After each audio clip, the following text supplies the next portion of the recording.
Amis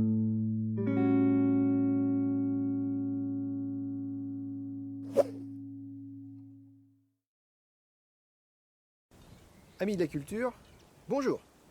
On est début mai, je vous en avais parlé, on va faire un petit tour de serre. Ça va être l'occasion de faire un bilan de la première étape qui était de faire ses semis pour avoir ses plants.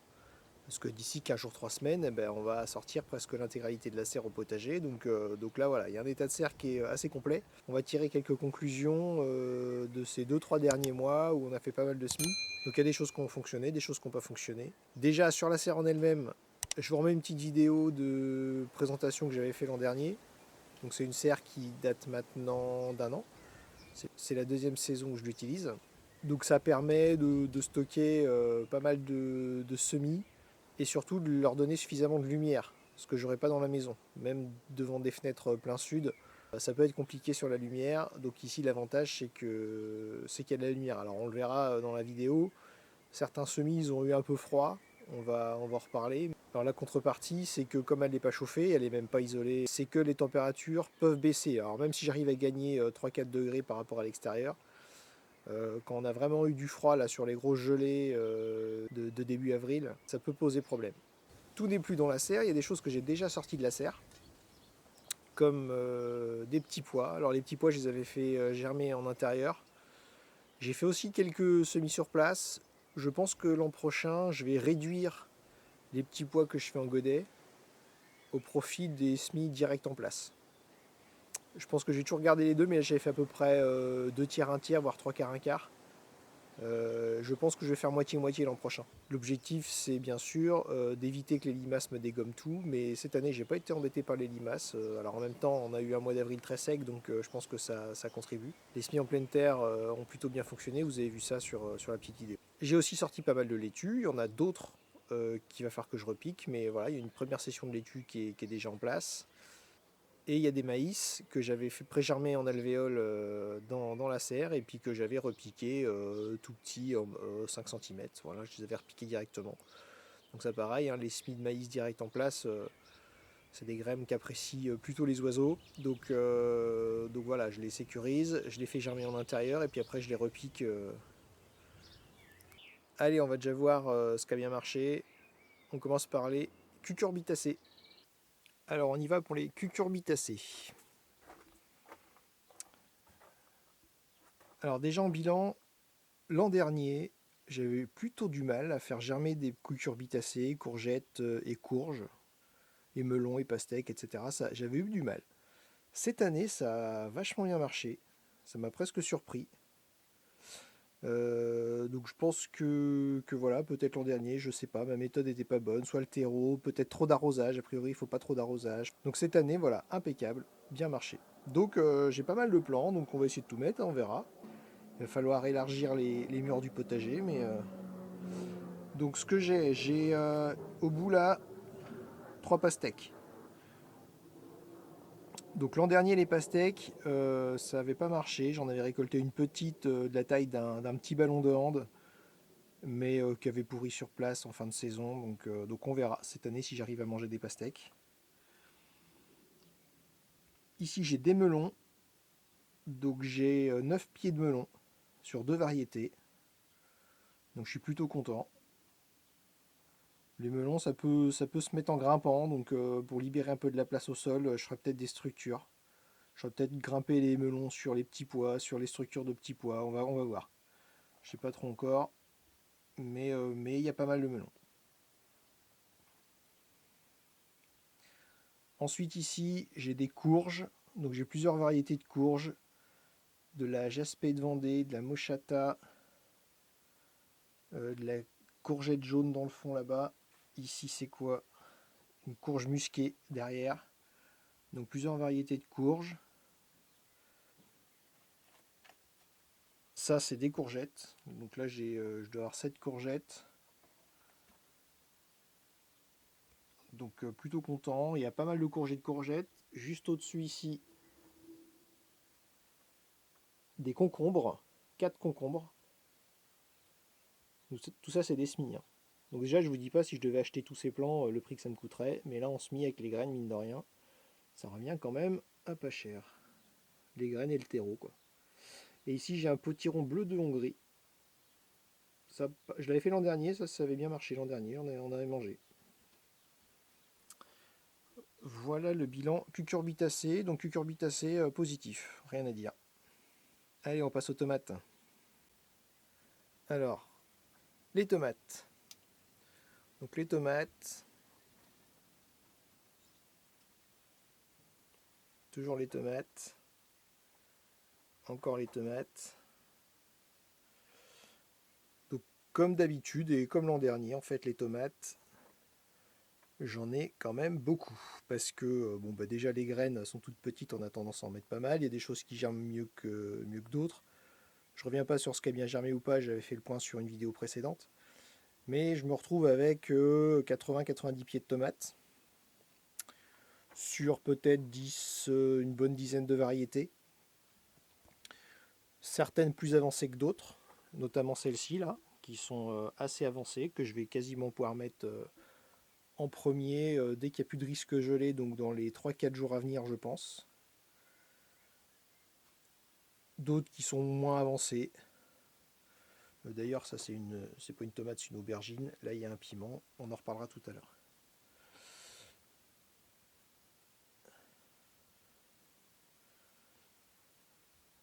Donc peut-être que si je voulais être encore en avance sur les tomates, la solution ce serait d'acheter des godets un peu plus grands. Il y a des godets là qui font 1 litre, donc un peu plus grand que ça. C'est des godets où j'ai les patates douces, on va en parler après. Mais voilà, peut-être que ça me permettrait de les... Parce que là je pense que ça commence à être un peu serré sur certains pieds. Donc si je veux les semer comme je les ai semés là, je pense que j'avais dû commencer début mars. Ça vaudrait le coup de les repiquer dans des godets un peu plus grands. Là, j'ai tellement de pieds que je vais prendre le risque d'en semer en extérieur dès là, on est tout début mai. Et de ne pas attendre la mi-mai, les fameuses seins de glace. Même s'il y aurait beaucoup de choses à dire sur les seins de glace. Mais bon, là, si j'ai des pieds qui crèvent, c'est pas très grave. Pour arroser, c'est voilà, j'ai des bacs là. Je mets dedans, ça s'arrose tout seul par capillarité. Je reviens dans 5 minutes et puis c'est fait. Ça permet de gagner du temps. Et d'ailleurs, je vous en ai pas parlé. Alors, je peux faire une petite parenthèse. Tiens, je sors. Je fais le tour. Ici, j'ai un récupérateur d'eau qui me permet d'arroser toute la serre. Là, sur 3 mois, j'ai utilisé que ça pour arroser les semis. Donc, c'est juste à côté, c'est pratique. C'est récupéré sur le dessus là. Il fait 300 litres et ça me suffit pour arroser la serre. Allez, on y revient. Allez, voici pour les tomates. Alors, on peut aller après un peu en direct sur les patates douces, juste en dessous. Donc, ça a l'air de bien se passer. Hein. Vous avez suivi de toute façon tout ce que j'ai fait sur les patates douces sur les vidéos précédentes. Donc, ça pousse, il y a des petites feuilles qui apparaissent. Ça a besoin quand même de bien du chaud hein, pour être planté dehors. Donc, ça, je pense que je vais attendre quasiment début juin. Après, qu'est-ce qu'on a d'autre? Du basilic. Donc, j'ai une petite douzaine de pieds de basilic là que j'ai semé. Pareil, ça on va attendre un peu parce que ça craint quand même le froid. Là, j'ai du fenouil. Là, j'ai des choux cabus qui ont plutôt une bonne tête.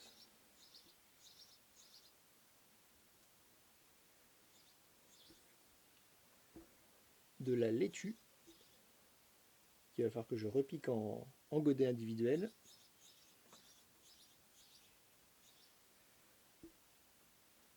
De la betterave, à une petite vingtaine de pieds. Derrière, j'ai des œillets d'Inde. Je dois avoir 6-8 pieds. Si on descend, ça c'est un teasing, j'en parlerai plus tard. J'ai des poireaux sur 2 variétés. Vous aurez reconnu des tournesols, quelques pieds. Ici je descends, là j'ai des boutures de sauge. Dans le fond j'ai des pépins de pommes qui ont germé. Ici j'ai des pépins de mûrier, hein, pas de ronces, qui commencent à germer, enfin qui ont germé d'ailleurs à l'automne et qui repartent là. Et ici j'ai des pêchers, une petite dizaine de pêchers.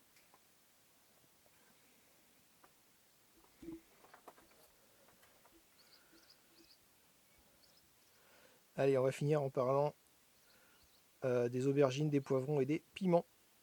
Alors là c'est un peu moins florissant. Donc ça c'est des piments. Donc des piments, j'ai plusieurs variétés. On voit d'ailleurs, hein, ils n'ont pas du tout le même port. Il y en a des plutôt bas et d'autres des plutôt hauts. Donc ils sont plutôt. Alors les piments ça va. Ça c'est des cayennes et puis devant là c'est des je sais plus quoi. Je vous redirai. Ouais, je vous le mets d'ailleurs parce que je peux le mettre en post-prod. Donc je vous le mets. Ça c'est pas trop mal. Les poivrons c'est pas terrible, les aubergines non plus. Plusieurs explications. Déjà, je pense les graines qui ont au moins 3 ans et je pense que la germination n'a pas été bonne aussi à cause de ça. J'avais fait une plaque, ces fameuses plaques, les petites plaques comme ça, où dedans j'avais mis les aubergines, les poivrons, les piments. Les piments bien levés hein, sur cette plaque, mais pas les poivrons, pas les aubergines. Donc je pense que ça peut être lié aux graines. Je pense pas que ce soit un problème de chaleur. Peut-être qu'ici dans cette serre après il a fait un peu froid, donc ce qui a peut-être limité un peu le développement une fois qu'elles ont germé. Alors déjà, mauvaise germination, et ensuite pour celles qui ont germé, je pense que un peu trop froid dans la serre. Serre froide, donc s'il fait 0 dehors, il fait peut-être 3 dedans, mais 3, 3 c'est limite pour ces cultures-là. Donc là, c'est peut-être des plants que je vais aller acheter, mais c'est pas grave, hein, le but, voilà, j'ai plein de plants que je produis. Après, tous les ans, je vais acheter quelques plants à mon fournisseur, qui est une petite pépinière locale, là pas très loin. Donc ça, c'est pas bien grave. Pas de pression. Et l'an prochain, on essaiera de faire mieux là-dessus. Surtout sur poivrons et aubergines. Alors quand je dis qu'il fait froid, hein, je vous explique. Vous avez vu, hein. Il n'y a pas de porte. Donc ça va être une petite amélioration à faire, c'est mettre une porte déjà, à l'automne ou à l'hiver, pour au moins que je puisse conserver quelques degrés supplémentaires. Je pense que ça changera. Une fois que ce sera fermé, si je vois que ça ne suffit pas, on peut toujours rajouter des solutions de chauffage, soit électrique, soit des couches chaudes. Hein. Je vais faire une couche chaude dans le fond là. Couche chaude, hein, vous allez voir sur internet ce que c'est. On fait un compost en gros, hein. On mélange du foin, du fumier ou de l'herbe, enfin on mélange tout ça, on gorge d'eau et puis ça va chauffer. Et ça peut chauffer voilà, de quelques jours à quelques semaines. Et ça peut permettre de garder la serre au-dessus 5-7 degrés. Bon voilà, j'en ai fini. Donc d'ici un mois, il n'y aura plus rien dans la serre. Tout sera au potager. Et puis d'ici 2-3 semaines, je vous fais une nouvelle vidéo sur l'agrandissement de mon potager. On va essayer de rajouter 2-3 zones de culture. Ça fait un petit moment que j'ai ça en tête. Donc il est temps de se retrousser les manches. On voit ça à la prochaine vidéo. Allez, à bientôt.